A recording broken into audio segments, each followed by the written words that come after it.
ሁላችሁም ይሄንን ዳቦ መስራት መሞከር አለባችሁ።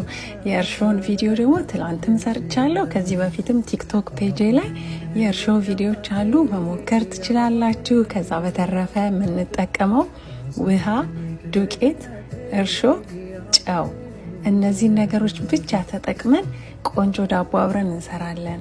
ቪዲዮን ማሳጠር አያቅተኝም፣ ግን ለእናንተ በደንብ እንዲገባችሁና እንድትረዱ ሙሉ ቪዲዮን እዚህ ላይ ሰርቼላችኋለሁ። ከመጀመሪያው ጀምሮ እዚህ ጋር እየመለስኩኝ ነው።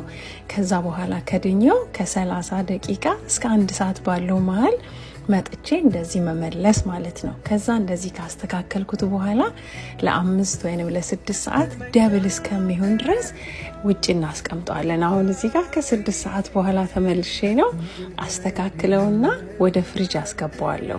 ከዛ በኋላ በሚቀጥለው ቀን አብረን እንጋግራለን።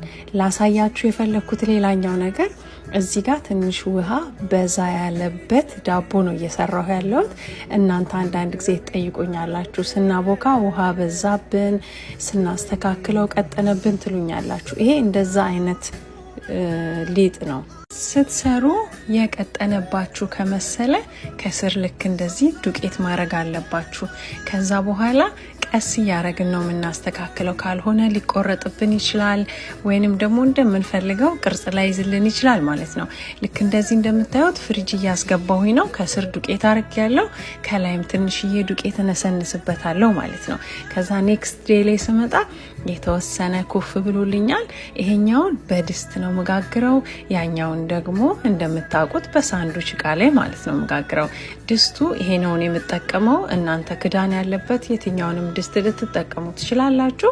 ከዛ እሱ ላይ በረዶ አረግበታለሁ፣ ምክንያቱም ይሄ ድስት በጣም ጠንካራ ስለሆነ ሙቀት በደንብ ውስጡ ስለሚይዝ እንዳይደርቅብኝ በረዶ አረግበታለሁ። የሳንዱች ዳቦና በድስት የተሰራውን ዳቦ ሳሳያችሁ ሁለቱም አንድ አይነት ነው። እዚህ ጋር ምን እያደረኩኝ ነው? ከ10 ደቂቃ በኋላ ተመልሼ መጥቼ ቅርጽ አውጣበታለሁ። ምክንያቱም ቀጠን ያለ ሊጥ ስለሆነ ካስተካከልኩት እዛ ጋር ቅርጽ ላውጣ ከሞከርኩኝ ዳቦ ወደ ታች ኩፍ ያለው ይወርድብኛል። ስለዚህ ምንድነው ማድረገው? እዚህ ጋር 10 ደቂቃ ጠብቄ ከፍቼው ቅርጽ አውጥቼ ከድነዋለሁ። ከዛ ከ10 ደቂቃ በኋላ ደግሞ ተመልሼ መጣና ክዳኑን ከፍቼ ለ20 ደቂቃ በስለዋለሁ ማለት ነው። ይሄ ማለት ክዳኑን ከድነን ለ20 ደቂቃ ከፍተነው ደግሞ ለ20 ደቂቃ ማለት ነው። ከዛ በኋላ ይሄን አስገባውና ከ20 ደቂቃ በኋላ ሲበስል ደግሞ ላሳያችሁ። ፕሊስ ቪዲዮዎችን የምትወዱ ከሆነ ፎሎ ማድረጋችሁን እንዳትረሱ። ላይክ፣ ኮሜንት፣ ጥያቄ ካላችሁ በውስጥም እየገባችሁ ጻፉልኝ። ሲበስል ዳቦ ይሄንን ይመስላል።